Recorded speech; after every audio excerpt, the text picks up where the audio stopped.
হনুমান চালিচাৰ এই পংক্তিটোৰ লাভৰ বিষয়ে জানি আপোনালোকে সঁচাকৈ আচৰিত হৈ যাব। হনুমান চালিচাৰ সমস্ত পংক্তিৰ এটা দিব্য প্ৰভাৱ আছে, কিন্তু যিটো পংক্তিৰ বিষয়ে আজি মই প্ৰভাৱ আৰু প্ৰয়োগ দুয়োটাৰ বিষয়ে কম আজি, এয়া আপোনালোকৰ বাবে অতি কাৰ্যকৰী হ'ব।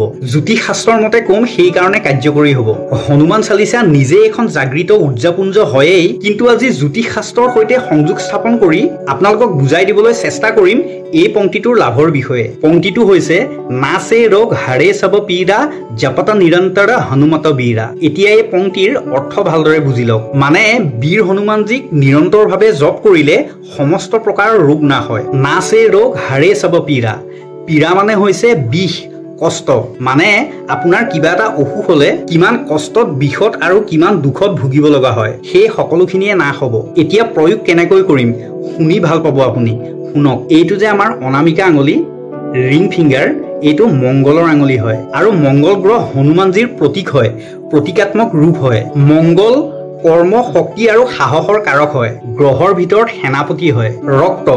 ৰক্ত সঞ্চালনৰ জনক হয় মংগল। কেনেকৈ কৰিম? এই মংগলৰ আঙুলিয়ে আমাৰ এই কপালত ফুটলোৱা ঠাইত মংগলৰ আঙুলিটোৱে এনেকে ধৰি ৰাখক আৰু 9 বাৰ পাঠ কৰক। নাচে ৰোগ হাৰে সব পীড়া জপত নিৰন্তৰ হনুমত বীৰা। 9 সংখ্যাটো মংগলৰ সংখ্যা হয়।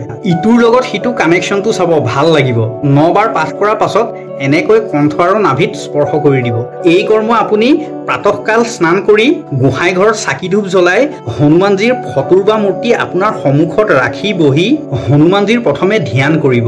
ধ্যান কৰা মন্ত্ৰটো হৈছে ওম অঞ্জনেয়ায় বিদ্মহি বায়ুপুত্ৰায় ধীমহি তন্নো হনুমত প্ৰচোদয়াৎ। এই মন্ত্ৰ 3 বাৰ পাঠ কৰিব, তাৰ পাছত কৰিব। যিকোনো অসুখ নহওক কিয়, ঔষধৰ নিজৰ কাম আছে, কিন্তু আশীৰ্বাদৰ যি কাৰ্য হয়, হনুমানজীৰ যি আশীৰ্বাদৰ কাৰ্য হয়, সঁচাকৈ বহুত শুভ, অদ্ভুত প্ৰয়োগ হয়। জ্যোতিষ আৰু আধ্যাত্মিকতাৰ এক সংমিশ্ৰণ হয় এয়া। কৰক আৰু লাভৱান হওক। এই জ্ঞান শ্বেয়াৰ কৰিবলৈ নাপাহৰিব আৰু পেজটো ফ'ল' কৰি ল'ব। জয় শ্ৰীৰাম।